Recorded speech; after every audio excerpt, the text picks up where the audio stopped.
자, 윤석열 대통령 탄핵 심판이 이제 정말 이런 추세로 가면 종착역이 그렇게 멀어 보이지 않아요. 그렇죠. 네.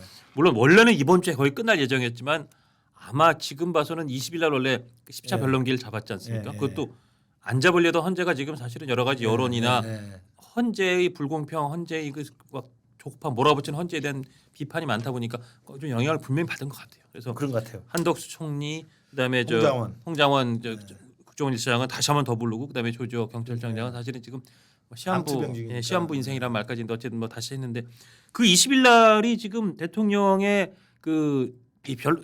이 형사 재판 첫 기일하고 이 겹친 데다가 그날 구속 취소를 놓고 이 신문도 열리니까 이걸 일단 미뤄달라고 해서 저는 다음 주 넘어갈 것 같은데 일단 이 진행 어떻게 보세요 현재? 그러니까 20일에 공교롭게 형사 재판의 준비기일하고 구속 취소 지금 심사도 됐고 물론 이제 그건 오전이고 뭐 오후에 한다는 건데 사실은 준비하려면 그 전부터 계속 그럼요. 머리를 두 개를 같이 쓸 수가 없잖아요. 변호사들 중에도 같이 같이 들어가는 들어가니까 변호사가 10분이 넘더라고요. 그러니까. 예. 그래서 제가 볼 때는 합리적인 저는 문제제기라고 보고 예. 물론 뭐 헌재가 어떻게 할지 모르겠습니다만 저는 20일은 좀 변경을 해주는 게 맞다고 봅니다. 이 대목에서도 헌재가 참 차분하지 못하게 하는 것 같아요. 20일 지목할 때 그 생각을 해야지. 그 생각했었어야죠. 그럼요. 그러면 뭐 우리가 화목하지만 이번 주에만 금요일로 한다든지 뭐 그럼요. 그랬으면 그러니까 차분하고 섬세하게 못하고 계속 뭐 트집 잡힐 만한 이 절차상의 문제점을 자꾸 노출시키니까 그걸 주는 거죠. 그래서 저는 그 20일 마지막 변론기일은 좀 조정을 해서 대통령 측 변호인단 이야기를 수용할 가능성이 높다고 봐요. 저는 헌재도 그 정도는 좀 수용할 거라고 봅니다. 그러면 아마 다음 주로 넘어가는 25일 정도까지 넘어가고 그다음에 이제 최후 변론 한번 해야 되는 거 아니겠어요? 해야죠. 한 번 아니면 두 번 잡을 수 있다고 하는데 그게 또 한 주가 또 넘어가고 그렇죠. 그러면 뭐 2월 말 정도까지는 아마 이제 이 심리 절차가 이제 마무리가 될 수 있다. 마무리되면 그러면 한 2주, 3주 2주 정도 걸린다고 치면 3월 중순. 전면은 이제 그 탄핵의 결과가 나올 텐데 그래서 이제 누가 그랬나요? 유승민 의원이 그랬나요? 예. 제발 제일 좋은 국민들이 원하는 시나리오는 동시에 나와라. 동시에 나왔으면 좋겠어요. 저도 이미 이제 그 이재명 대표 형사재판 2심은 대충 날짜가 언저리가 나와 있잖아요. 2월 26일 날 결심한다고 돼 있어요. 그러니까 뭐 3월 중순은 안 넘길 거 아닙니까?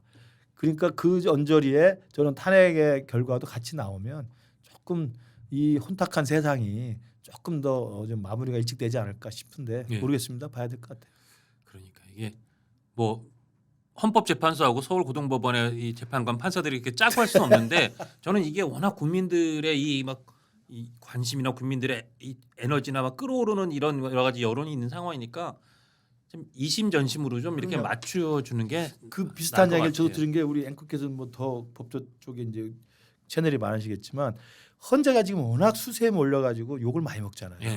어떻게 헌재가 저렇게 편향적으로 그다음에 조급하게 답을 정해놓고 한다는 욕을 너무 많이 먹으니까 그 빌미를 또 자기들이 제공했기 때문에 헌재를 보면서 이제 2심은 2심이지만 이제 2심이 나온다 하더라도 결국 대법 판결 남아 있는 거 아닙니까? 그렇습니다. 대법관들, 대법관 분들은 헌재를 이렇게 보고 있을 거 아니에요. 그러면 헌재가 저렇게 문제가 되고 국민들한테 지탄이 되면 우리라도 사법부의 신뢰를 얻기 위해서 우리라도 좀 해야 되겠다라는 저는 무언의 반작용이라고 할까?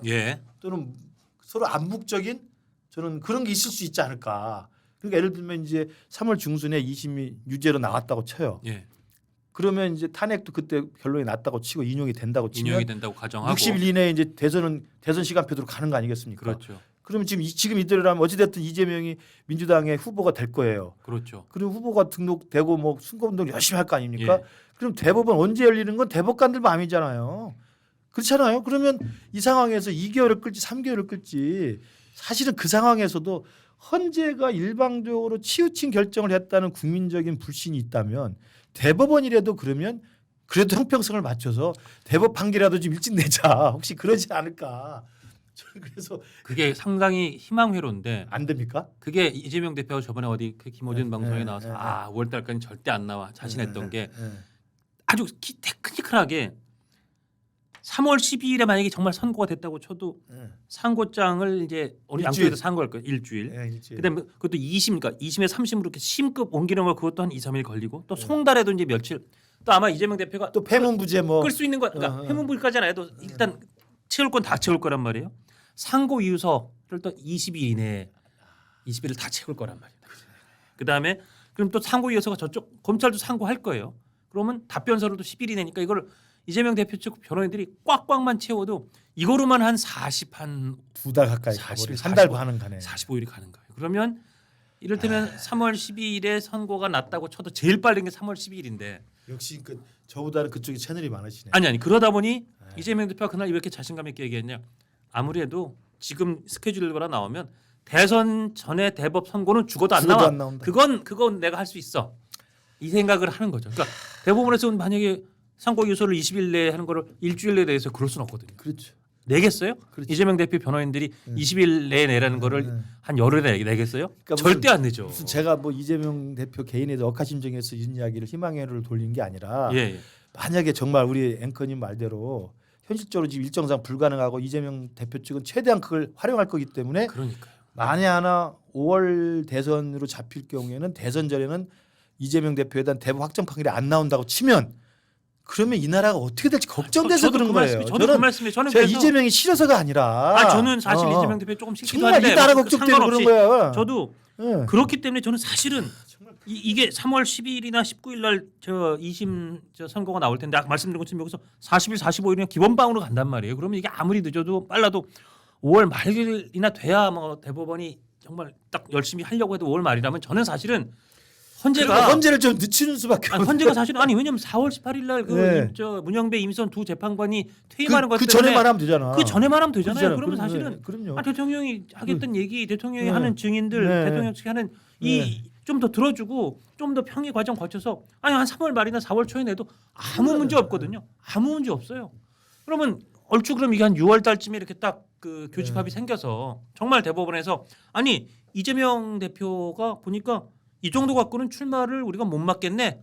이럴 땐 무죄 아니면 뭐 벌금 80만 원 이렇게 선고를 하든지 아니면 이거는 아무리 봐도 징역 1년에 집행유예 2년이 상고 기각 2심도 그렇게 나오시고 아니면 좀 깎아줘도 뭐 하나 이거 몰랐다 김문기 씨 몰랐다 골프까지는 무죄 쳐줘도 백현동이 국토부 협박은 너무 말이 안 돼.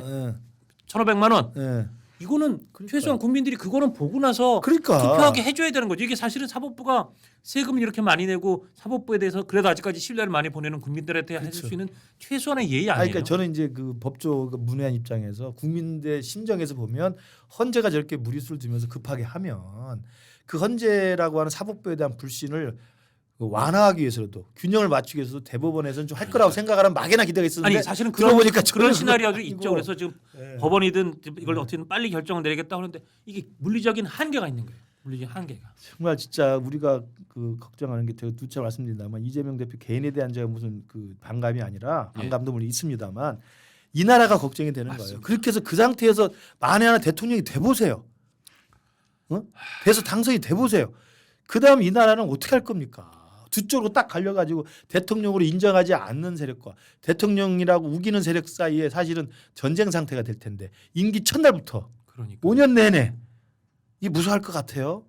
그리고 제가 계속 우려하지만 대통령 혹시 이재명 대통령이 되면 여러 가지 뭐 본인에게는 대통령의 권한과 국회 189석쯤의 의회가 있고 그건 무소불위죠. 그러면 정말 계속 얘기했지만 공직선거법상 허위사실 공표죄는 없앤다. 아니 그럼요.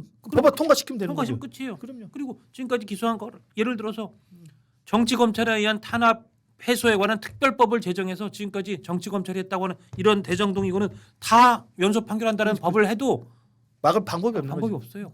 그리고 제 생각에 저거를 할 수 있는 방법이 어차피 국회는 뭐 하루 이틀에 딱 통과될 거고 거부권 행사 안 해서 완전히 선포할 거고 그럼 유일하게 할 수 있는 게 헌재에 가서 이거 위원 같은데요 할 텐데 지금 저 4명의 강고한 콘크리트 저 우리법 팀이 만약에 40명 재판까지 한다면 4명이 되는 거예요.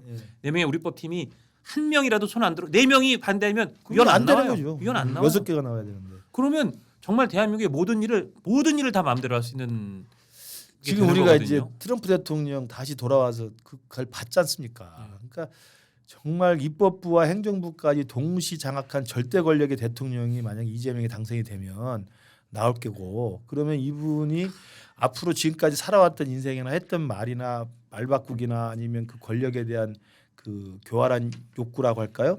이런 것들을 예상해 보면 정말 조기 대선이 있을 경우에 그 조기 대선에서 만약에 민주당의 이재명 후보가 당선이 되는 순간 대한민국 어찌 될지는 정말 끔찍한 거예요. 저는 이런 것들이 우리들조차도 그렇게 고민을 하고 있기 그러니까요. 때문에 지금 광주에 저렇게 모이고 대구에 모이고 서울에 모이고 그러는 겁니다. 이게 예. 구구 세력이라 그러는 게 아니에요. 맞습니다. 대한민국 걱정하는 거예요. 걱정하는 맞습니다. 거. 맞습니다. 그러니까 대법원이 그 갈래를 탄 상황에서 제발 대통령 선거가 열렸으면 좋겠어요.